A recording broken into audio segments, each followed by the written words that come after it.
नमस्कार मित्रांनो, पहिल्या धड्यानंतर आज आपण इयत्ता 10वीच्या इतिहास व राज्यशास्त्र या विषयातील दुसऱ्या धड्याचा अभ्यास करणार आहोत. आपल्या दुसऱ्या धड्याचे नाव आहे इतिहास लेखन, भारतीय परंपरा. चला या धड्यातील महत्त्वाचे प्रश्न आणि त्यांची उत्तरे सोप्या भाषेत समजून घेऊया. नेहमीप्रमाणे आधी रिकाम्या जागा पाहूया. पहिली रिकामी जागा भारतीय पुरातत्व सर्वेक्षण खात्याचे पहिले सरसंचालक अलेक्झांडर कनिंघम हे होते. दुसरी रिकामी जागा हितोपदेश या संस्कृत ग्रंथाचा जर्मन भाषेत अनुवाद फ्रेडरिक मॅक्समुलर यांनी केला. यानंतर पुढील पैकी चुकीची जोडी ओळखून लिहायची आहे. दिलेली चुकीची जोडी आहे the Indian war of independence 1857 मार्क्सवादी इतिहास. याची बरोबर जोडी अशी आहे the Indian war of independence 1857 राष्ट्रवादी इतिहास. कारण हा ग्रंथ स्वातंत्र्यवीर सावरकरांनी लिहिला असून तो राष्ट्रवादी इतिहास लेखनाचे उत्तम उदाहरण आहे. आता आपण पुढील विधानेस कारण स्पष्ट करूया. पहिला प्रश्न, प्रादेशिक इतिहास लेखनाला चालना मिळाली. उत्तर, राष्ट्रवादी इतिहास लेखनाच्या प्रभावामुळे भारतीय इतिहासकारांचे लक्ष भारताच्या विविध प्रादेशिक वैशिष्ट्यांकडे गेले.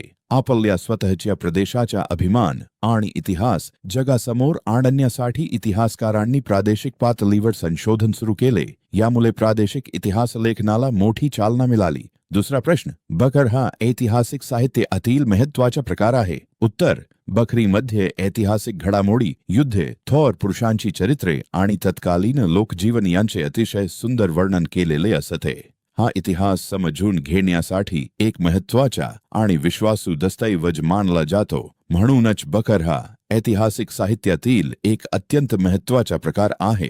यानंतर आपण पुढील तक्ता म्हणजेच संकल्पना चित्र पूर्ण करूया. युरोपातील लेखक आणि त्यांनी लिहिलेले ग्रंथ खालीलप्रमाणे आहेत. 1. जेम्स मिल यांनी the history of British India हा ग्रंथ लिहिला. 2. जेम्स डफ यांनी the history on the Marathas हा ग्रंथ लिहिला. 3. श्री अ. जांगे यांनी प्रिमिटिव्ह कम्युनिझम टू स्लेव्हरी हा ग्रंथ लिहिला. 4. आणि डॉक्टर बाबासाहेब आंबेडकर यांनी द्वेबर्द शूद्राज हा ग्रंथ लिहिला आहे. आता आपण काही महत्त्वाच्या संकल्पना स्पष्ट करूया. पहिली संकल्पना, प्राच्यवादी इतिहास लेखन.